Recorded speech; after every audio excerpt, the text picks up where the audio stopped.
E aí, beleza? Eu estou muito bem, espero que você esteja muito bem também.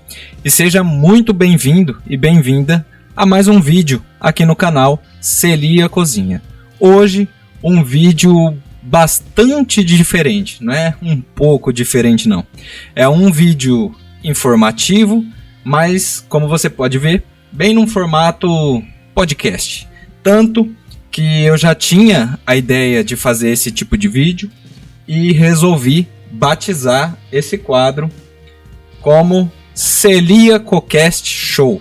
Então eu vou bater um papo aqui, pretendo trazer outros convidados também, mas tenho a honra hoje de trazer um convidado muito especial para mim, para inaugurar esse quadro, que é nada mais, nada menos do que meu irmão, o Ericlen Rodrigues.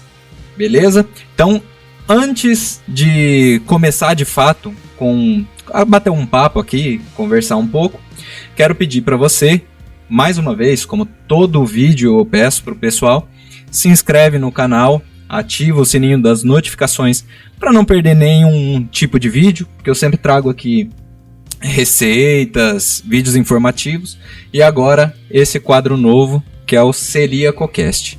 Também deixa um comentário bacana, de repente você tem alguma contribuição, alguma dúvida, e por que não, talvez a gente pode marcar alguma outra vez para responder essas dúvidas que alguém pode deixar aqui nos comentários. E claro, compartilha também com seus amigos e familiares, porque como eu sempre digo aqui no canal, às vezes você não tem nenhum tipo de problema com glúten ou restrições alimentares, mas conhece e convive com alguém que tenha, beleza? Então, recadão dado, vamos começar aqui a bater um papo. Deixa eu tirar a música aqui. E é isso aí.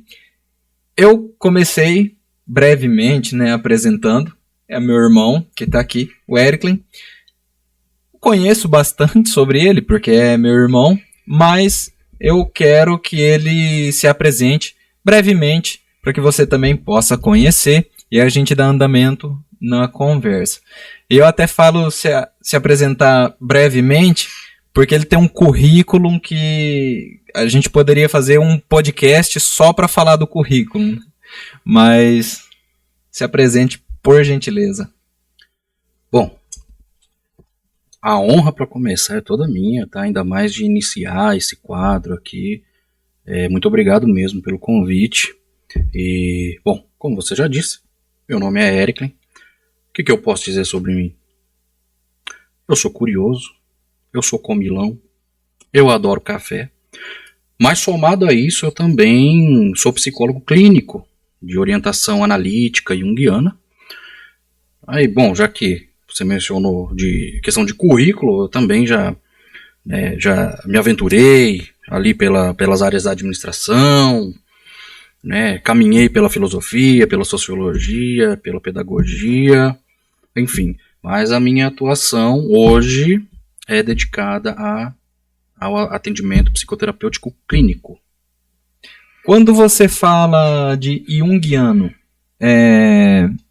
só para a gente entender um pouquinho mais, o que isso quer dizer?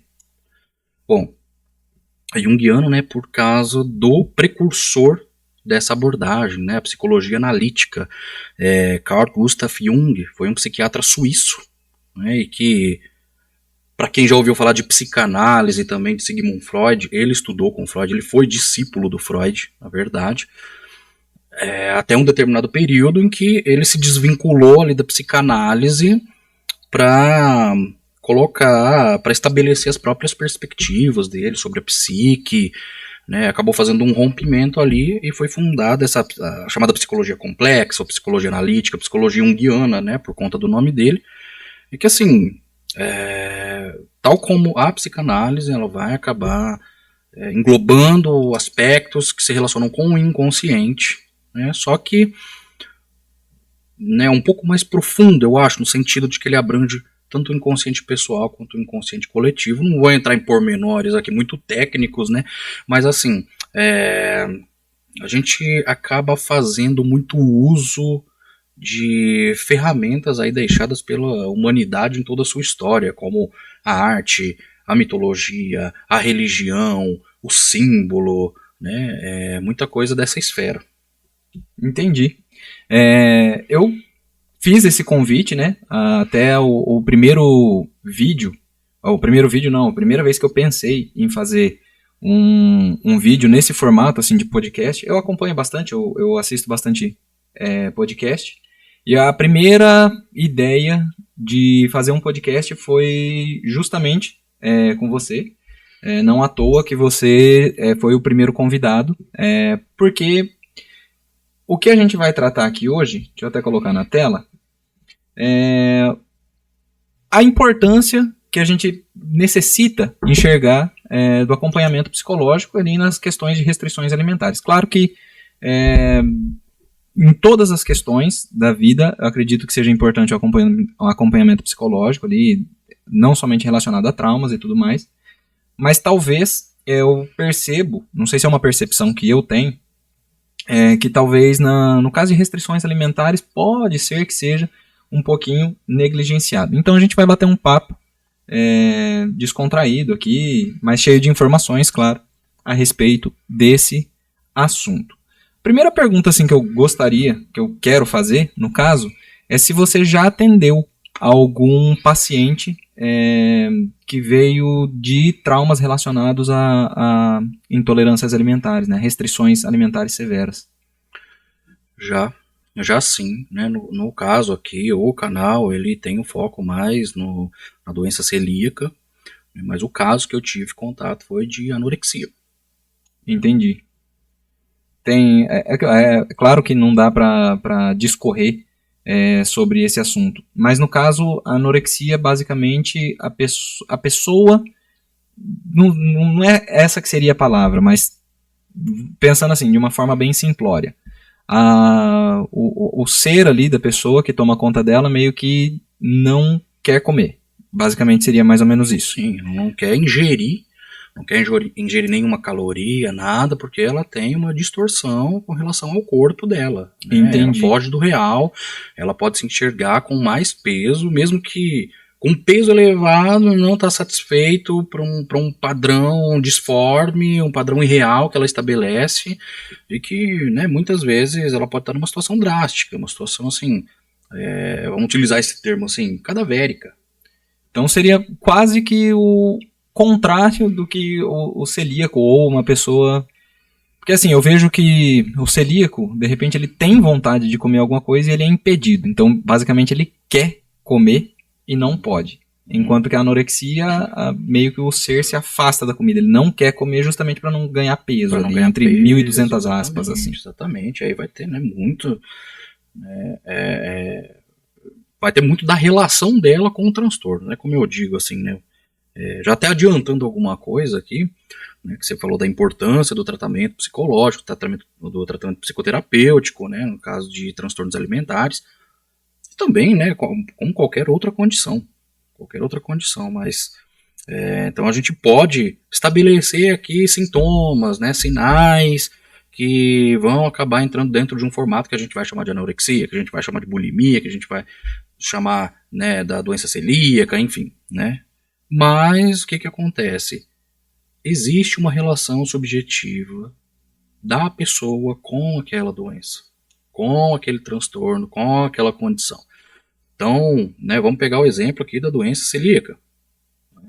Eu posso descrever vários sintomas que vão predizer, que vão atestar a pessoa como portadora dessa condição. Uhum. Só que a forma como um celíaco se relaciona com essa condição e como o outro se relaciona com essa condição vão separar muito as questões entre eles. É a relação subjetiva com aquela condição. É aí que está a importância, né, entre outros fatores, né, da importância do acompanhamento psicoterapêutico. Entendi. Nesse sentido, assim, talvez uma pergunta que eu nem sei se de fato tem a resposta. Mas a gente vê que na área da saúde, por exemplo, o médico ele se especializa em uma área. Claro que tem o clínico geral, mas, por exemplo, um cardiologista ele vai tratar do coração. um vascular das veias, e enfim. Na área da psicologia, ou não sei se você consegue responder também, na área da psiquiatria, por exemplo, mas na área da psicologia, porque você é psicólogo.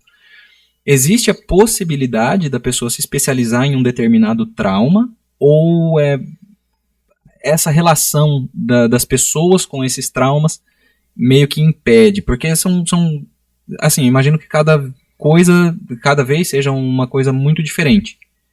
Então, penso eu que nem você falou, né? A forma como cada indivíduo recebe aquele determinado trauma, aquela informação, enfim, ela reage de uma forma diferente. Mas tem essa possibilidade de se especializar, por exemplo, em restrições alimentares, no tratamento psicológico para pacientes de restrição alimentar? Para responder isso aí, eu acho interessante primeiro a gente fazer uma diferenciação do que é a abordagem na psicologia. A abordagem psicológica e área de atuação da psicologia. A abordagem e área. Como abordagem na psicologia, a gente vai ter ali um conjunto de conhecimentos, um arcabouço teórico, técnicas, métodos, né, que estruturam uma forma de fazer psicologia, de fazer consciência ali, né? Um exemplo é essa que eu coloquei, que eu falei da minha. Né? A minha abordagem é psicologia analítica, psicologia junguiana. A gente pode elencar diversas outras, né?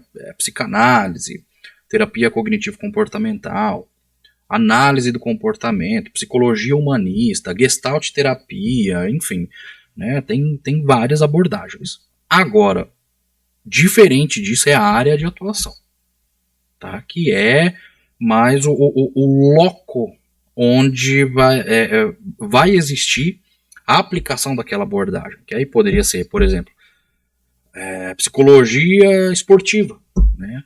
Psicologia hospitalar, a psicologia clínica, que é o meu caso, né?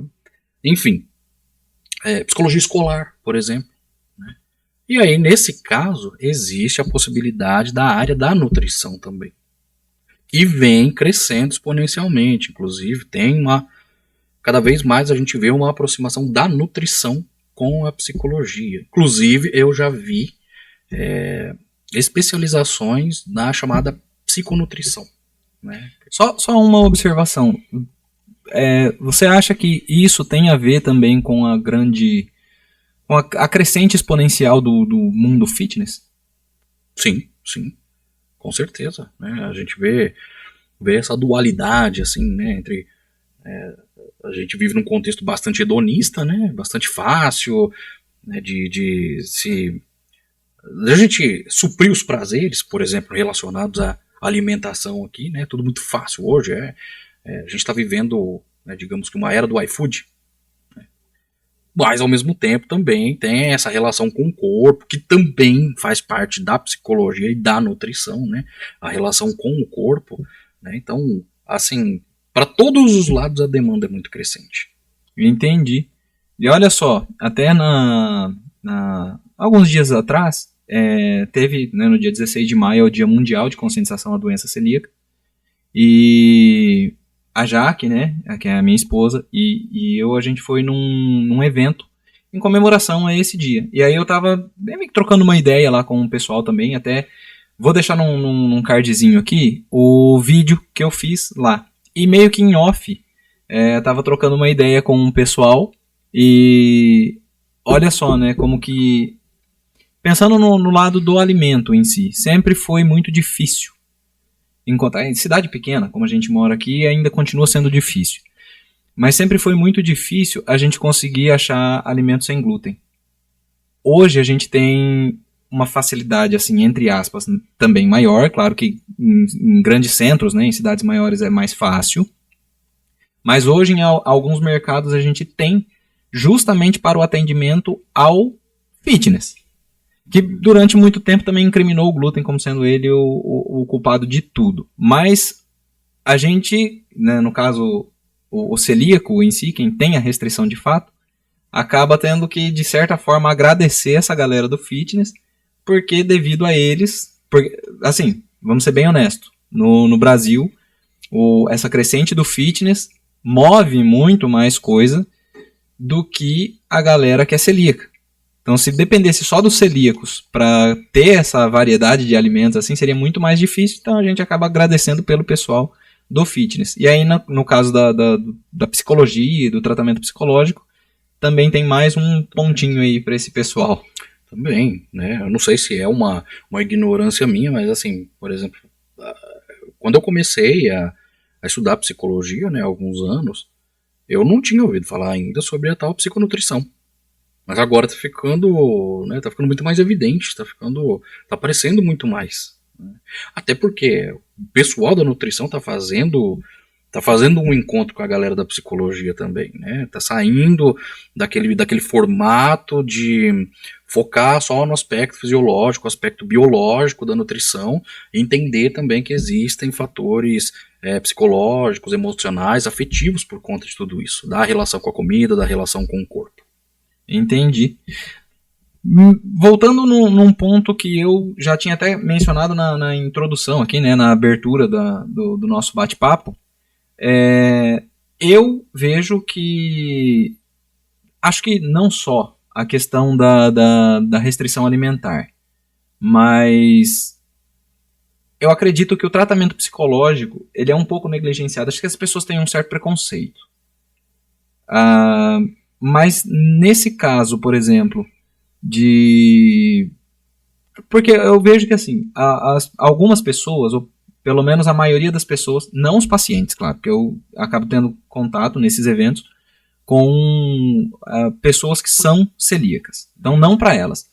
Mas eu vejo que para as pessoas que só acabam conhecendo a restrição, vamos dizer assim, tem uma certa dificuldade de entender como um grande problema. Ela é vista como uma coisa pequena. Cara, basicamente o que eu vejo é que as outras pessoas falam assim, é só não comer e pronto, tá suave. Mas tem muito mais coisa assim por trás disso. Nesse sentido, você acha que é negligenciado o acompanhamento psicológico? Sim, eu vejo que é. Porque isso que você falou, assim, né, da pessoa ela acabar minimizando o sofrimento, a dor do outro, ela entendendo, isso é só não comer e pronto, é simples, né? Na verdade, isso a gente pode estender para várias outras né, percepções, né? Só quem teve, por exemplo, o contato com a depressão, com a ansiedade, sabe, né? Vai poder de alguma forma compartilhar aí situações em que amigos, que parentes, que pessoas próximas, né, acabaram falando a frescura, ou, né, é só fazer isso, é só sair de casa, é só querer, né? Então, é aquela coisa, né, a falta de conhecimento da experiência, né, da pessoa com aquilo, e ela vai acabar julgando a outra. Só vai parar de julgar quando, de fato, ela tiver uma experiência disso, ou com ela, ou com alguém muito próximo, ali, que tiver um vínculo, né, e de alguma forma ela tá mergulhada naquela situação também. Mas aí você falou, né, dessa questão da negligência, eu acho, sim, e assim, não é fácil, não é num podcast que a gente vai esgotar as possibilidades dessa negligência, tá? Mas assim, a gente pode tentar inferir algumas coisas, né? Então vamos lá. Eu disse anteriormente que a gente vive numa sociedade hedonista. A gente vive numa busca incessante por prazeres. A gente vive negligenciando, se esquivando de qualquer frustração. A gente não tolera isso. Vide, por exemplo, redes sociais, Instagram, TikTok, enfim, né, a barra de rolagem ela tem que ser rápida, os vídeos têm que ser curtos. Se a gente pegar, por exemplo, Spotify, né, é difícil uma pessoa que ela ouve uma música até o final. O que dirá uma obra completa, um álbum, né? Então, a gente tem isso, né, de estar sempre buscando algo mais, suprindo prazeres e nunca tolerando a frustração, né? Lembra de uma época em que a gente tinha que esperar, um tempão o ônibus passar, a gente nem tinha certeza se era aquele, se não era, se já tinha passado ou não, ficava esperando. Hoje, se a gente ficar esperando, se o Uber atrasar 2 minutos, a gente já vai negativar ele, né? Não tem essa tolerância. Agora imagina nessa situação, né, você se privar de um dos maiores prazeres do ser humano como geral, que é a alimentação. Então aí pode ocorrer da pessoa, né, isso é um termo da psicanálise inclusive, né, um mecanismo de defesa chamado negação. Ela negar aquilo que está acontecendo, né? Porque em outras palavras olha, não vem mexer no meu churros gourmet, não vem mexer no meu bolo de pote, não vem mexer na minha pizza com borda de catupiry, não vem mexer no meu churrasco do final de semana, não faz isso, né? E olha só, uma das coisas assim que mais me motiva a fazer os vídeos aqui no canal, principalmente o que é receita, os vídeos de receita. Eu acho que se eu tiver um vídeo de receita que eu fiz aqui no canal, que seja alguma coisa assim, fitness, acho que o mais próximo do fitness que eu fiz foi uma pasta de amendoim. Por quê? Quando as pessoas têm muito que essa talvez olhar de uma ótica muito superficial. Sem glúten é fitness. Essa é a associação que o pessoal faz. E aí, a gente foi numa pizzaria na Artesanal, em Maringá, e lá eu tava trocando uma ideia com a dona, né, da pizzaria. Ela contou um negócio que eu achei um absurdo. Ela falou que foi uma família comer lá na pizzaria. Na verdade, a família não foi comer. A família foi para levar a criança. Porque a criança é celíaca. E eles saíram, se reuniram, tipo, o casal com outro casal de amigos. Foram em uma pizzaria, a pizzaria tradicional. Aí eles comeram e a criança ficou só olhando. E depois eles levaram a criança na pizzaria para comer. Porque na cabeça deles, a pizza, é sem glúten, é ruim. Porque está muito associado ao fitness, que é sem glúten, sem açúcar. E uma das grandes motivações que eu tenho para fazer os vídeos de receita no canal é justamente tirar essa percepção das pessoas. Porque o que eu quero é que as pessoas entendam que a pessoa pode ter o prazer de comer um alimento e que ele é gostoso de fato. E eu acho que essa é uma das coisas que perturba muito a cabeça do celíaco, que é, de repente, assim, o celíaco que eu falo é aquele que recebe recentemente o diagnóstico. Porque, tipo assim, na vida dele acabou, nunca mais eu vou poder comer. E aí eu tento mostrar no canal que ela pode seguir sim uma vida normal. Claro que sempre tomando os cuidados e ter esses cuidados de fazer a receita sem glúten de fato. Então eu acredito que meu canal com a parte de receitas é mais uma questão de saúde psicológica do que necessariamente da saúde física. E tem que ter esse atrativo que é a sedução da comida gostosa, né? De não tirar esse componente que é o gostoso, né? Não deixar ela insossa, não deixar ela sem o açúcar, não deixar ela sem gosto. Tem que ter. Olha só, vou colocar você na fogueira agora. Porque eu não sou celíaco, você também não tem nenhum tipo de problema com glúten. Mas hoje a gente está reunido aqui para gravar porque é o aniversário da nossa mãe. E eu até eu fiz o bolo do aniversário. Você comeu. É um bolo totalmente sem glúten. Tava ou não tava bom? Tava delicioso. Tava perfeito. Tipo, ninguém que come aquele bolo vai falar que ele é um bolo sem glúten. Você já comeu, eu já fiz um bolo no seu aniversário, que era até um bolo, não sei se você vai lembrar, de cappuccino, lembro, molhado com café e tal. Lembro até do gosto. E eu fiz esse agora, que é um bolo totalmente sem glúten. Assim, óbvio que eram sabores diferentes, mas não dá para notar a diferença de um para o outro. E essa é a ideia que a gente tem que ter.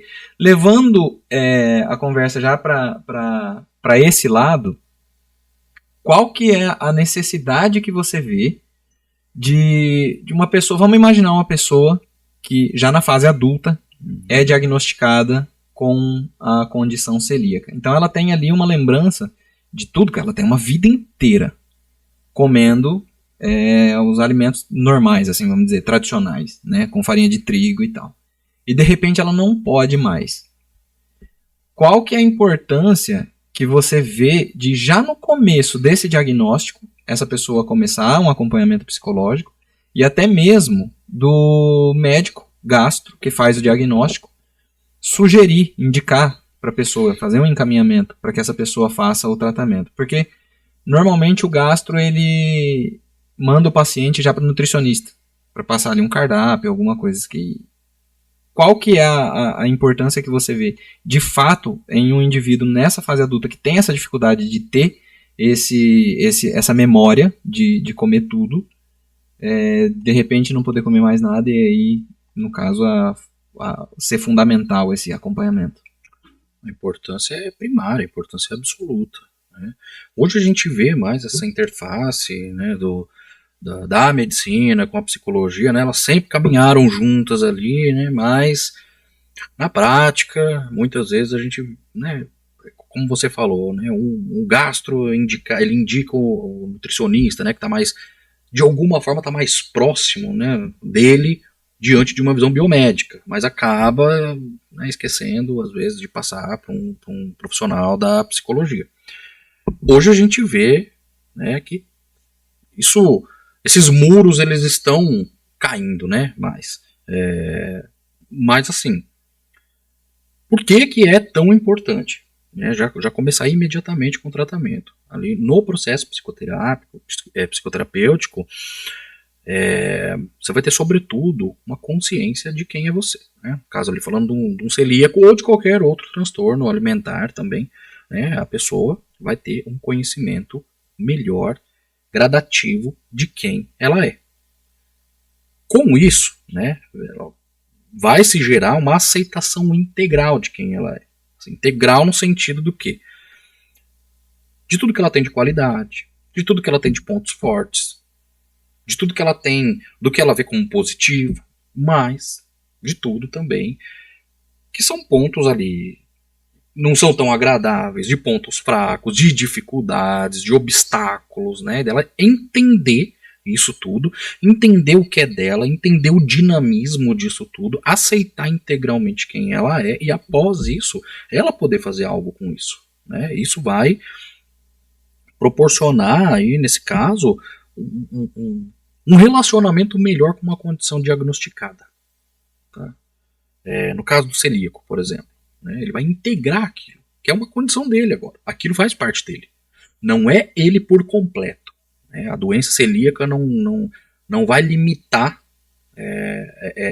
ele a essa condição. Né? Tipo, quem é você? Se chegasse aqui e perguntasse quem é você? Sou um celíaco. Não.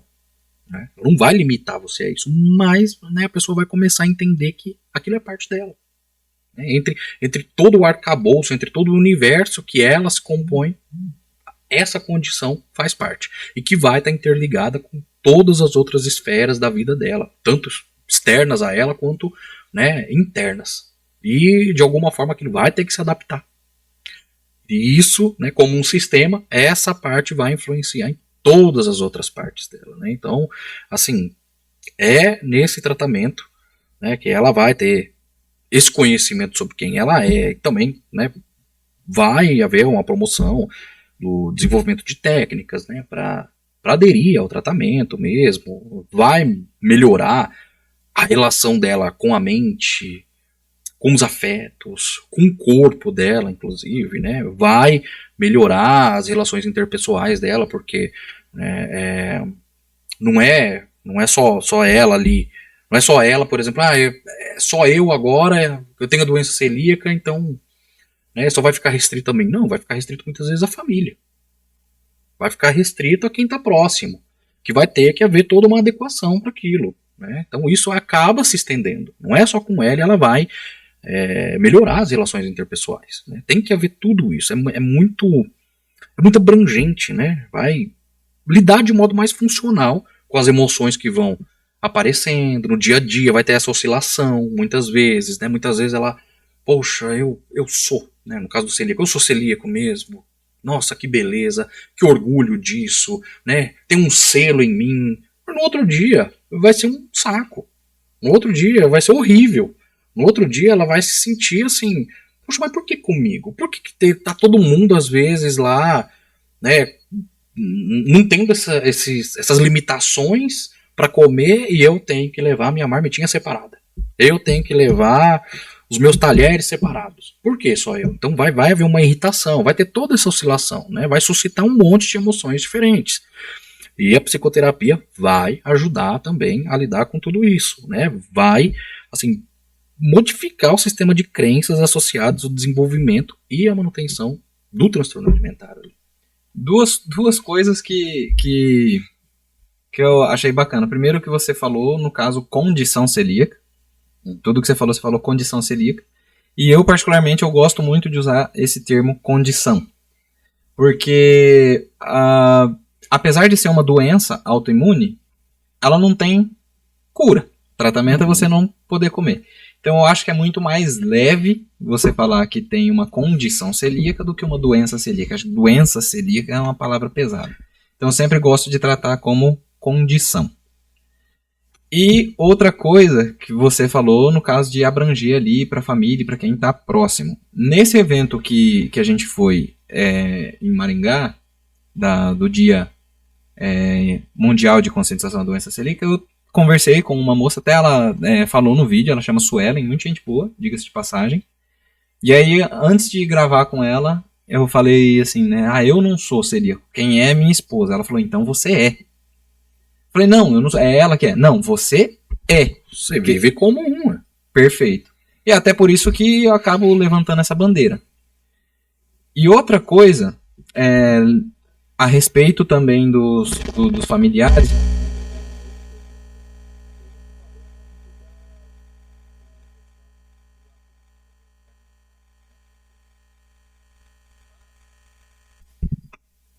Ei. Pera aí. Ei. Tá. Só pra saber que não tem corte mesmo. Ei.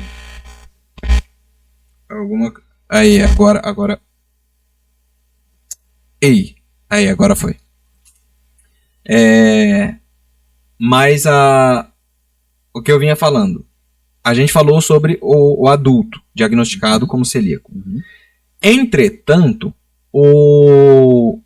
é mais comum, até falei isso em um vídeo informativo, que a pessoa seja diagnosticada como celíaco na infância. Entre ali 6 meses e 2 anos de vida, né? Uhum. Então é mais fácil a criancinha ser diagnosticada. Nesse caso de uma criança tão pequena, já vale entrar com tratamento, com acompanhamento psicológico no caso, e qual que é a importância disso, principalmente para os familiares, porque no caso do adulto ele tem um histórico comendo glúten, né, comendo a comida tradicional, e de repente ele tem que parar. E no caso da criança, principalmente, por exemplo, no âmbito escolar, por exemplo, que ela vê as outras crianças comendo e ela não pode. Uhum.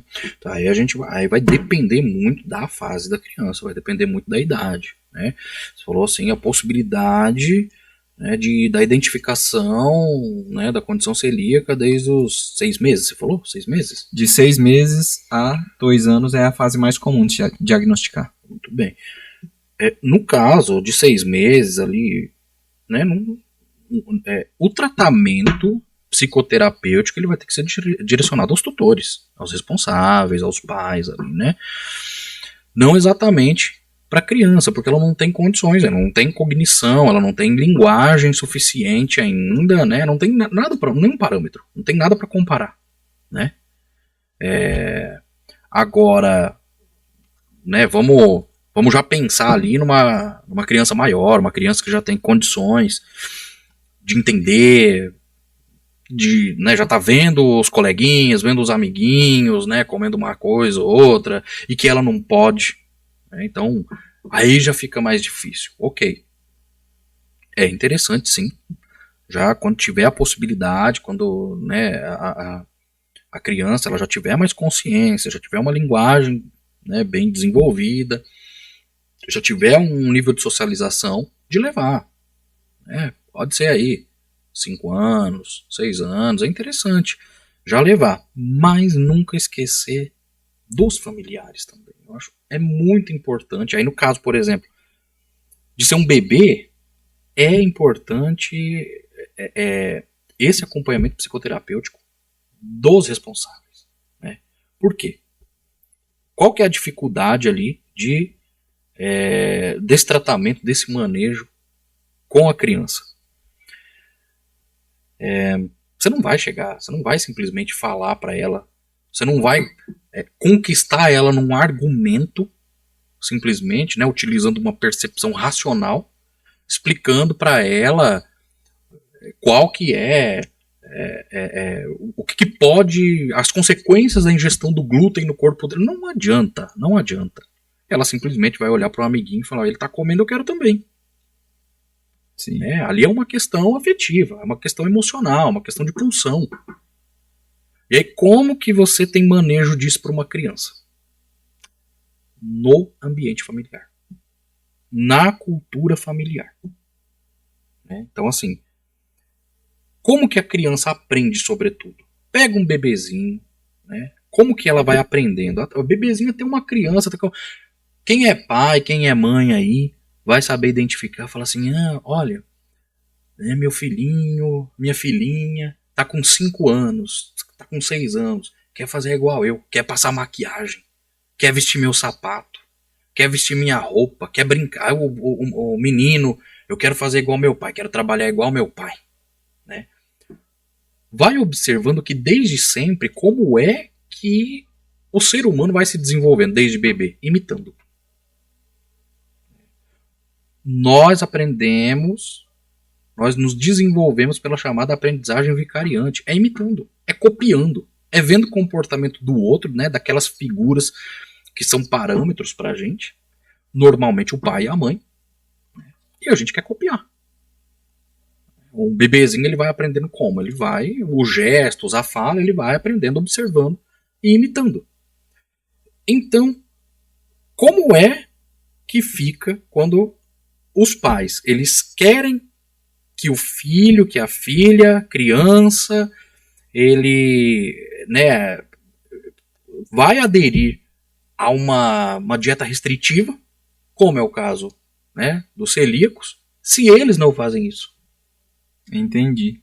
Eu acho que até indo mais além, né, desse ponto, algo que eu também conversei com algumas pessoas lá nesse evento, é que, por incrível que pareça, não somente familiares que eu digo esposo, pai, de pessoas com a condição celíaca, não somente deixam de comer, de entrar na dieta, como sabotam a alimentação das outras pessoas.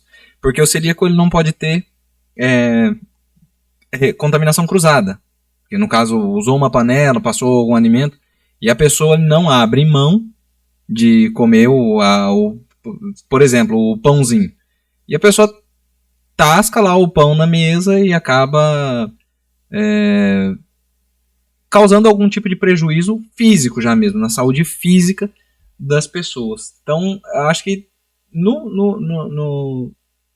talvez o acompanhamento psicológico seja até mais importante para o familiar do que propriamente para a pessoa. Porque a pessoa, eu penso que assim, a pessoa ela sabe o tanto que ela vai passar mal se ela ingerir. Ela sabe, principalmente se for na fase adulta. Ela sabe o tanto que ela vai passar mal. Ela não quer passar mal de novo. Mas o familiar ele não passou mal. Ele ainda consegue enxergar como uma frescurinha. Exatamente. Você vê como que é a pesado. importância para os familiares mesmo. Olha, quando a gente vai atender menor de idade, a gente precisa fazer primeiro, antes de atender ali a criança ou adolescente, a gente precisa fazer uma entrevista com os pais. A gente fala entrevista de anamnese. A primeira entrevista é com os pais, com os responsáveis, com os tutores. Muitas vezes, o tratamento acaba ali. O tratamento da criança acaba na entrevista com os pais. Porque no caso, vamos dizer que a gente já identifica o problema. O problema são os pais, né? São os pais.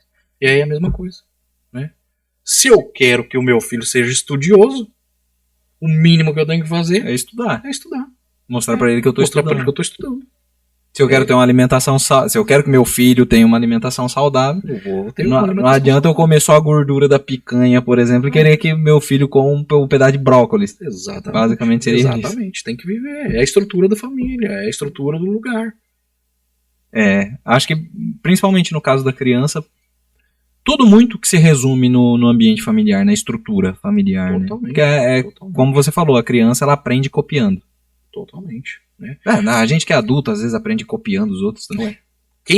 Quem já é adulto e tem qualquer condição, já sabe a importância de ter uma rede para apoiar, para fazer junto, para compartilhar, para ela não se sentir isolada, ela se sentir diferente, ela se sentir sozinha, ela se sentir negligenciada.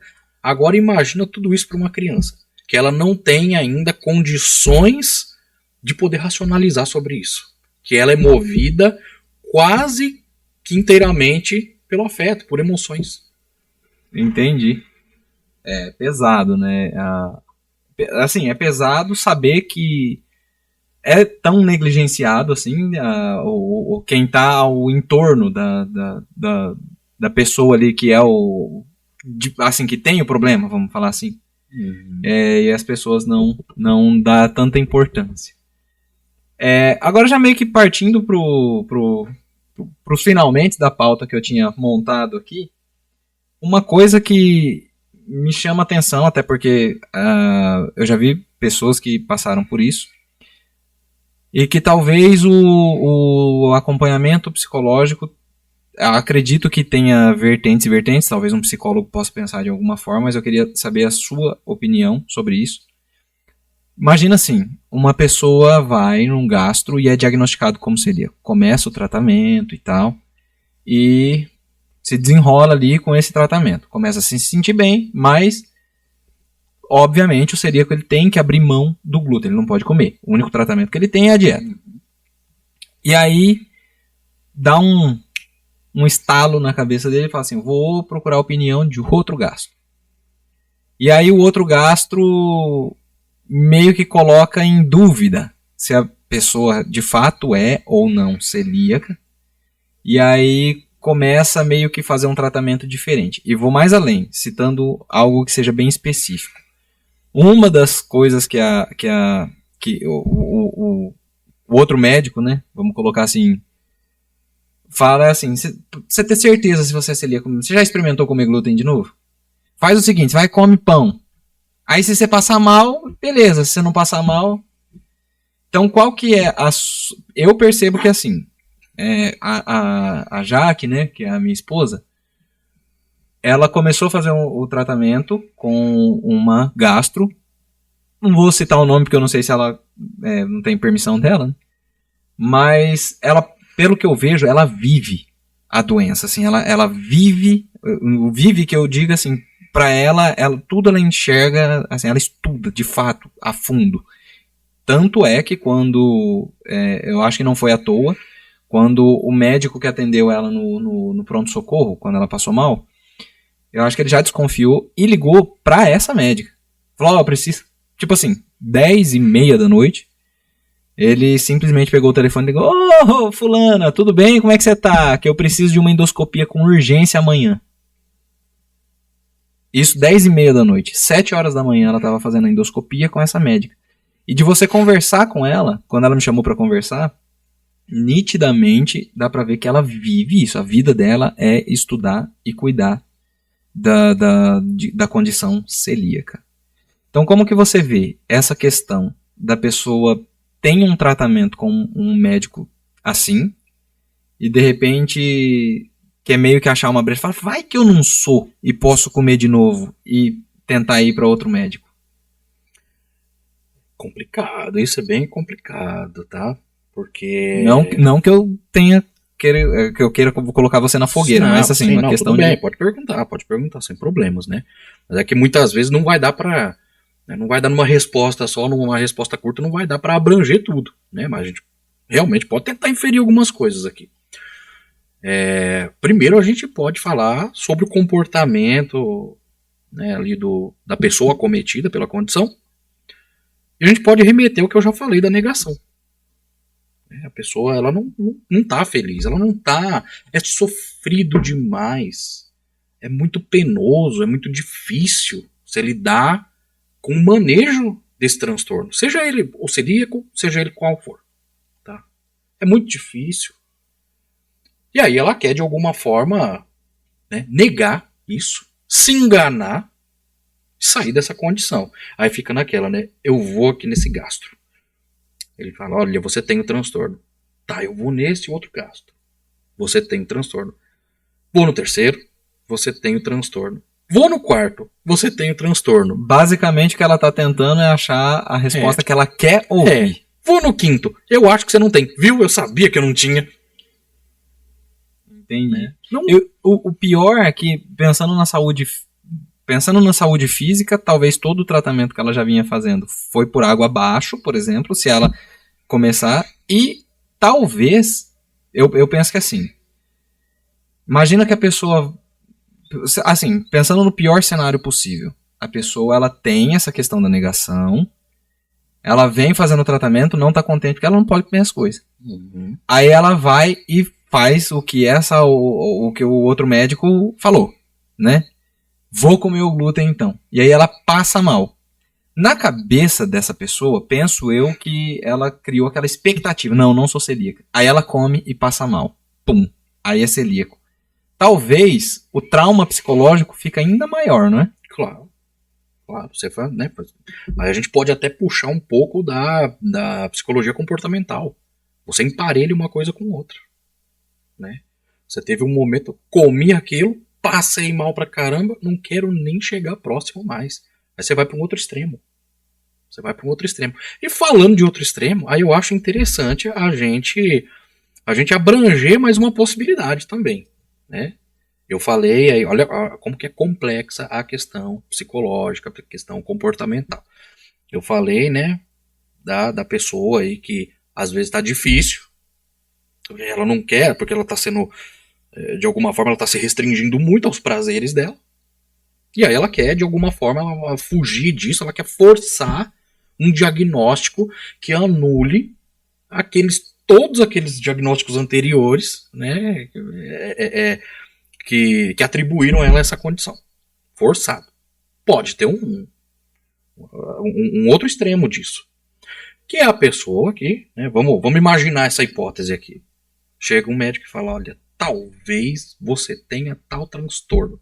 Ela, eu tenho esse transtorno. Eu tenho. E aí ela vai assumir tanto aquilo como um selo, é um nome que ela tem agora. Né? Ela se sente assim, eu sou alguém agora. Eu tenho um selo, eu tenho um título de, vamos supor, eu sou celíaco. A forma que ela tem de se destacar de alguma forma. De alguma forma, ela se enxergar, ela se destacar. Agora ela é pertencente, por exemplo, a um grupo. Aí ela começa a ter... É muito normal e saudável, inclusive, isso, sabe? Qualquer transtorno, as pessoas elas vão encontrando, vão se agrupando com outras que têm aquela mesma condição. Né? Ela vai... Uma vai fortalecendo a outra, vai criando mais estratégias, vai apresentando possibilidades de técnicas, de tratamentos, de acesso a produtos, enfim, isso é ótimo, né?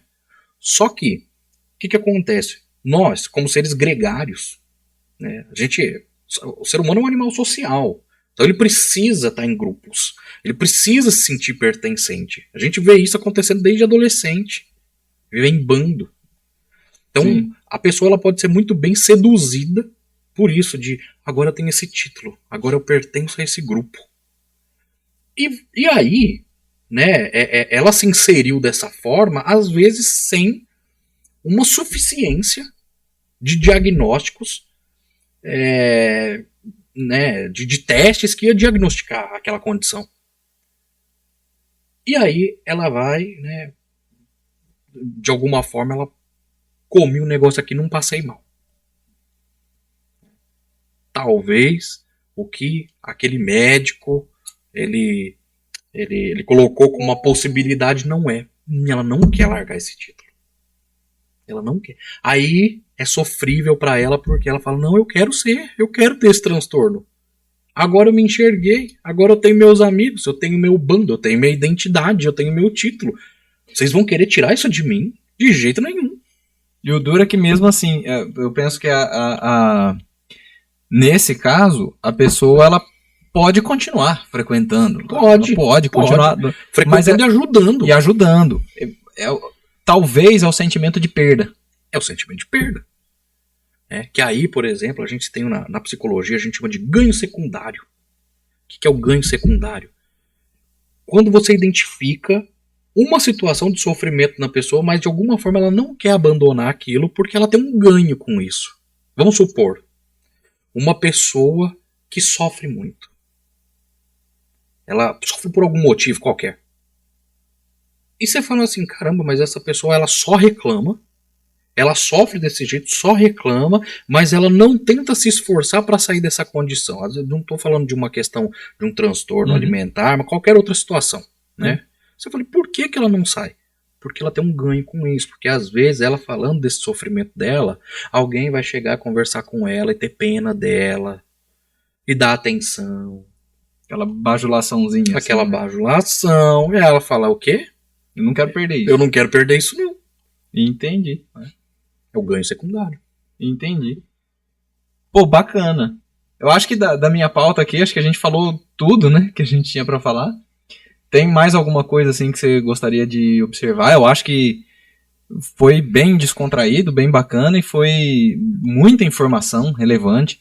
Lá no encontro que eu fui, uma das pessoas até que eu entrevistei, ela falou, você podia fazer podcast. Mal sabia ela que eu já tinha essa intenção, já tinha até a artezinha feita.